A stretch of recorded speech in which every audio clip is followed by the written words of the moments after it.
A very good evening and welcome to this edition of The Fourth Estate. Last Sunday, we started the discussion, Museveni-Amama fallout. And true to prediction, were followed by the sacking of Prime Minister Amama Mbabazi by President Yoweri Museveni on Thursday. The letter was dated 18th September 2014 to the Speaker of Parliament, appointing Dr. Ruhakana Rugunda. Dr. Ruhakana Rugunda, who this morning, or today, earlier today, made a triumphant entry into Kabale town, which is his hometown, as his colleague also from the Kigezi sub-region, Amama Mbabazi, ponders what next. What next for Amama Mbabazi? The sacking of Amama Mbabazi is what we'll be discussing tonight. Let me introduce Charles Rwomushana. Charles, you're most welcome. Oh, thank you. The Almighty God is great. Charles has worked in the internal security organization before on the political desk. He's been Guild President of Makerere University and was in charge of the Needed Students Association. I hear this week, actually recently, he's trying to revive the Needed Students that gave him the presidents of the Guild Presidents at Makerere University. Yeah, God is great. God is, and Resident District Commissioner Paddy. Yes, was very... I will not talk about the Paddy experience on this show. Richard Ssewakiryanga, Executive Director of the National NGO Forum. Richard, most very happy to have you here. Thank you very much, and good evening to our viewers. From Bugwedi, Abdu Katuntu, Member of Parliament. Abdu, very nice to have you. Oh, thank you very much, Charles, and I'm happy to be here again. And my colleague Chris Obore. Chris, very nice to have you. Thank you. The last time such an event happened in Uganda, when the Kategayas got annoyed, Rwomushana gave us a very good quotation in the Monitor, that they are Malwa group. So I don't know which group now, but you will give us about Mbabazi. Actually, when we were discussing with the producer to ask Charles to come, we're saying, this man who invented the Malwa drinkers, the Malwa group of Africana, we said Charles needs to come and discuss. Of course, coming from where he has served and coming from the same region, almost the same region as Mbabazi, we have been told that you have some other issues with Mbabazi that may not be... No, by the way, we can, because that's why the problem starts from. That's where Amama was fair. That's when you collapsed. When? When he had issues with you? The reason why we got issues, because we're a team. We're a team. Tumukunde went to prison. Protocol left external security organization. Philip Idro was withdrawn from China in the most humiliating way. If you remember the Moya group, you must have heard about the Moya group. Many called it Nyekundire. I thought the Nyekundires were groups that emerged around the... No, there was a Moya group. If you ask about those who know it, which was headed by Brigadier Tumukunde then, I think that was 2002 election. 2001. Yes, that's when we began having problems with the Amama Mbabazi team, because they were trying to maneuver themselves. You remember when the president was going to be sworn in, after the swearing in, he made a statement here in the conference center that they even stole his money. So the problems began then, but they were constructing their own unit within the NRM and within the security. So yes, it began then. So what you're trying to suggest is Amama has fallen on his own sword? Is that what you're saying? You know, Amama Mbabazi is an executioner of the NRM. That has been his job. Lay the rules, make very stringent rules for execution, and then even went into the implementation of those rules. So you differ with number one, Amama Mbabazi would execute you.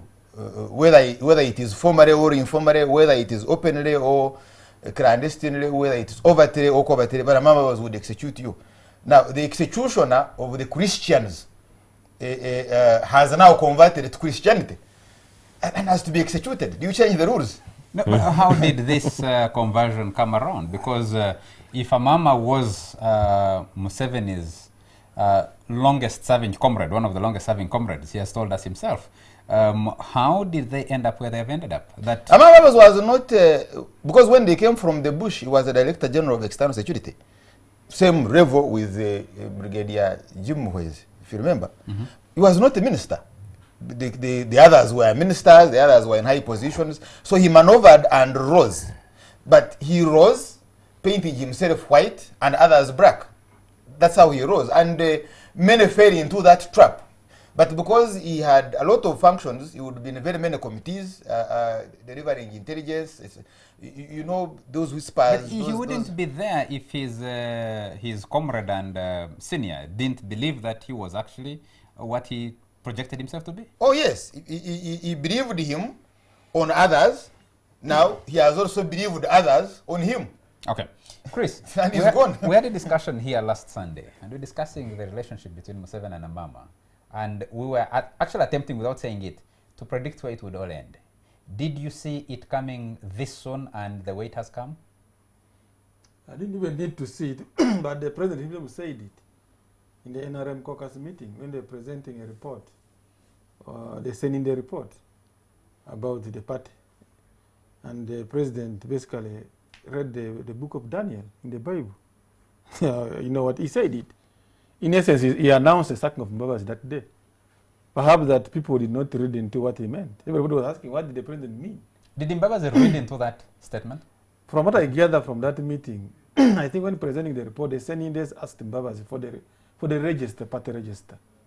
Mbabazi promised to avail the committee. They sent in the committee, which had Baromunzi, Kotogong, Topisa Sentongo, and Konigalwango. They will say, my people will give you the report, but the register. But this people presented the report without the register. So in that meeting, they even asked the president of the president, but where is the register? Mbabazi turned around. Apparently, the daughter demanded to be paid 3 billion before the register is given. So the man walks out of the meeting and comes back with the Bible and quotes the book of Daniel. This is hardly 3 weeks ago, isn't it? Yes. So did we see it coming? Yes, the president announced it. So he said, your kingdom will be punished. And that is what he has done. He has fired Mbabazi. So the rest, it is up to us now to begin discussing. Do you think, Chris, at this stage, it is safe in a discussion like this to write off Mbabazi? It's not about writing Mbabazi. Me, if you asked me my view, maybe I would write him off. But others will not. It depends on how much we know about Mbabazi, about what happens in this country. First of all, I think, talking politically, I don't like any of the two, whether Museveni or Mbabazi. But if we look at the events right now, I see Museveni has an upper hand. And Museveni has been patient with Mbabazi. Patient enough. Museveni has been building a case to the point that people who believed in him said, what is wrong with you? Has Mbabazi bewitched you? Sack at the man. And Museveni was patient. And I think Mbabazi overstretched Museveni's patience. I think he reached the point of either sabotage or provoking a sacking.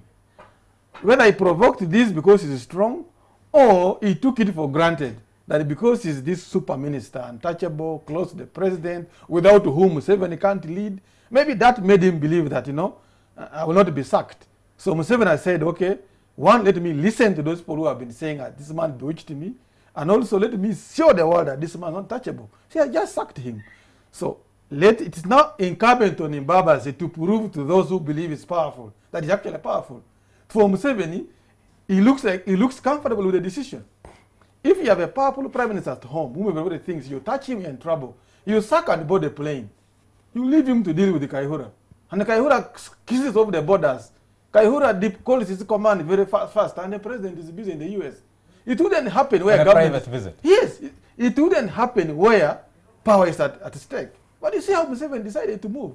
It means while people were chastising him, was building his case, was taking it slow, and those who know him, haven't dealt with him, I don't admire him anyway, they say Museveni is a very cunning creature. And he's too patient, but his patience is actually cunning. Yes, he's cunning, and he can mean to be brutal. So I think this is the level of showing Mbabazi that, okay, I've dealt with you, but I can also deal with you this blow. Abdu, you have served with Mbabazi in Parliament for quite a bit of time. Both of you are lawyers. And they are good friends. Huh? Okay. No, you don't judge friendship. Yes, we can judge that. We are friends. You're friends? Yeah. Yes. Did Mbabazi see this coming? I think he did. Anybody serious would know that Mbabazi is not a fool. And also, Mbabazi knows President Museveni well. Like I imagine, President Museveni knows Mbabazi very well. They have worked together for a long, long time, right from their foreigner days. And for somebody who has been an insider, like Mbabazi has been, he would know how the president reacts under such circumstances, because he has had some of them before. From the Chankwanzi debacle, you know, Mbabazi should have seen it coming. Should have seen, and he was remaining with two options. One, does he resign, or does he provoke him, as Chris says, to sack him? But he's such, in my own view, an intelligent man that he has kept all of us guessing, because none of us knows what Mbabazi is up to as of now. We don't know what he's going to do. We know. Let me tell you, you may not know. You may not know. Because you see, But that's ordinarily, but that's making the assumption that he's actually up to something. I think he's up to something. Yeah, there is no, he's up to something, but how he's going to handle it. I've been asking this question.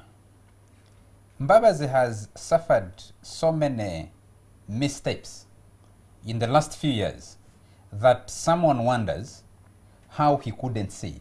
A person who came in as Director General of the External Security Organization when the NRM was coming in almost 29 years ago, to be able, I believe they pulled the rug from under his feet on Temangalo. That's way back. But what was Temangalo? Yes, that was Temangalo. What was I believe they pulled the rug from under his feet when, as we now believe, Museveni, through the Bank of Uganda, decided to close his bank, the National Bank of Commerce. Why the bank? And he didn't suspect that was coming. Being taken to Chankwanzi and being humiliated the way he was in February, someone would have known that meetings have been happening in this and this place, this is the plan, and this is how we should react. He didn't. From Chankwanzi, he went to State House, Entebbe.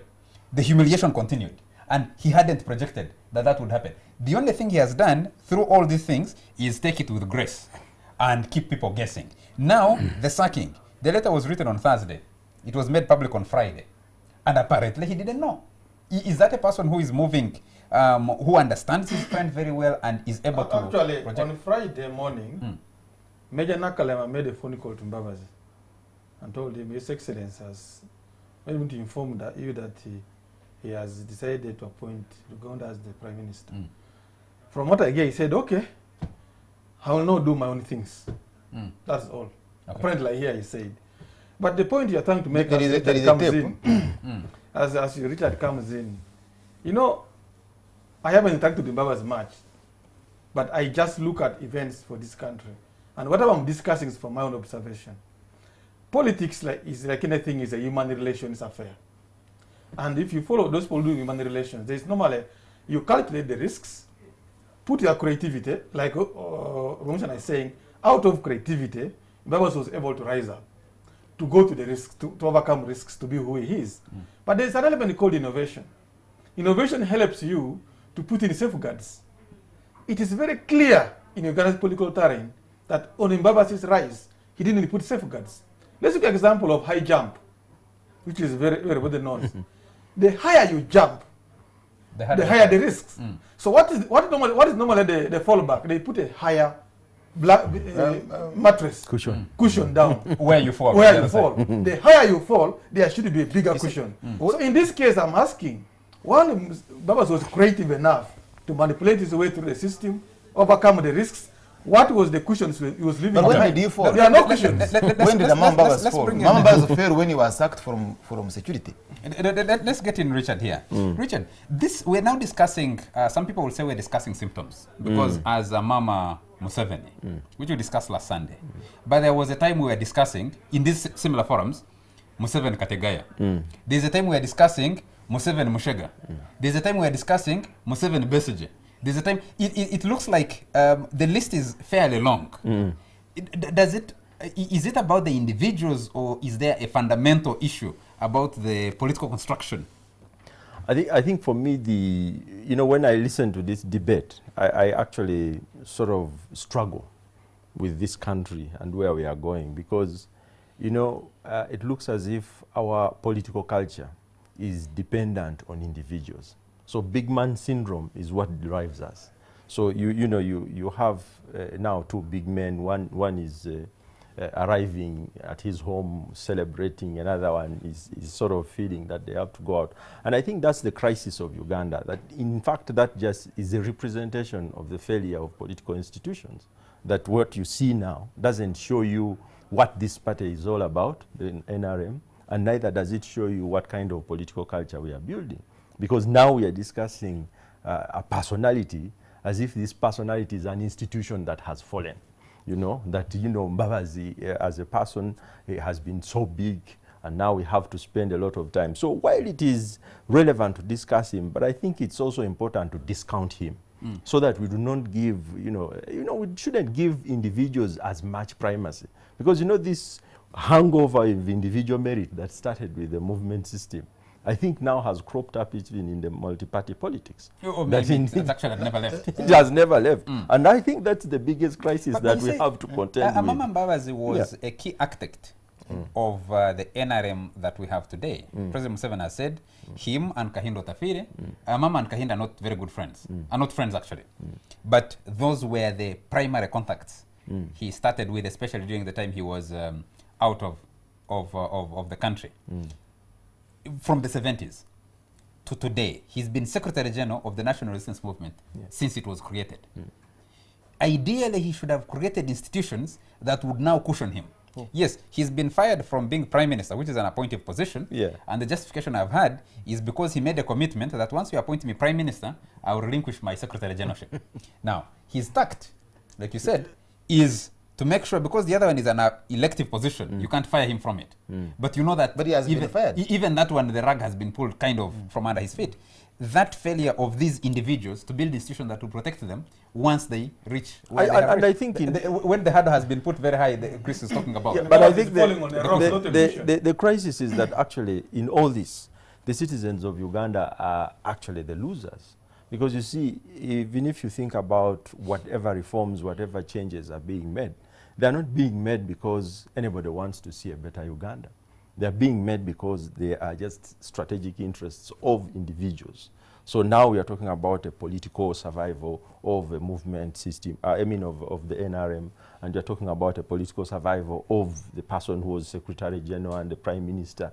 And I think that's the crisis, because at the end of the day, if you think about me, the voter, who pays tax and votes, what am I getting out of this? When I arrived 2016, probably I will just be seeing a reinforcement of individuals rather than a reinforcement of a political culture that can deliver we need to discuss how we get into 2016. Charles, you wanted to say something?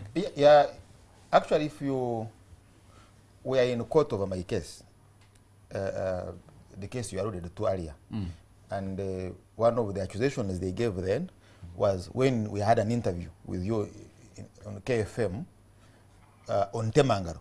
If you remember, I made the statement that Amama Mbabazi had influenced systems to enable him have his hand in NSSF money.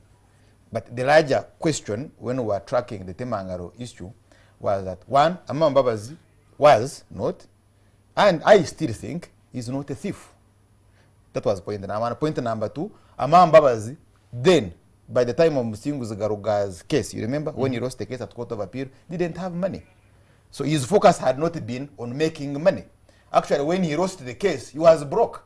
A few operations had to be done for him to survive Musingu when they went for by-election, but he was broke. Now, he goes to Temangaro, he goes to NSSF to get money for some other reason. And that was critical. So the problem of Amama Mbabazi is rooted in Temangaro. That in Temangaro he was looking for money to build his own infrastructure. And what infrastructure? What was his end game? Now, NRM, you are seeing, has two phases. There is the movement system where they had curtailed the political parties. Then there is the NRM as an organization. And Amama Mbabazi was critical in its infrastructure, in constructing its infrastructure, the constitution, and then building the systems of that party. But he took a strategic area, which was security. And there was a recommendation which was security. Now, security is built on the same structure of the party. You have the DISO at the district. So you're saying he was fired when he left security? No. That's what you said earlier? Yes. Is that what you're trying to allude to now? Yes. So you have a DISO at the district level, you have a GISO at the sub-county level, and therefore if one is constructing a political party, you can easily have institutions that now if you have got to do roles, you know what it means. I think you can understand me. Okay. Yes. Now, but here is a fellow, he's building a bank, he's having a bank, he's in NSSF money, and he's constructing something. Now, during Temangaro, you couldn't investigate it in Parliament. So tactfully, the president withdrew it to do now a thorough investigation and see whether the Tembangaro issue was, whether getting money was an end in itself or it was a means to something else. And he's relieved of his, but then the critical issue is what is going on in Congo, what is going on in South Sudan. If there was time, we would have a conversation about it. What has been going on in the country. And the statement Amama Mbabazi made in Chankwanzi when he said, Mr. President, you are going to fall like Mwanguhya Mariam of Ethiopia. Mengusa Hail Mariam. Hail Mariam of Ethiopia. And you know how he fell. Now, someone in charge of security for a long time, someone who has been a guerrilla with you for a long time, tells you in public, surprises and tells you know what, it's finished. But you are going to fall. Those arguments have been raised in relation to other political, former political comrades who have fallen out with Museveni before. They're making allusions to security threats or security concerns. And President Museveni has but they are there. Surprised himself for defeating. And before Tinyefuza left... Gentlemen, can we pick this discussion up after a short commercial break? We'll be right back.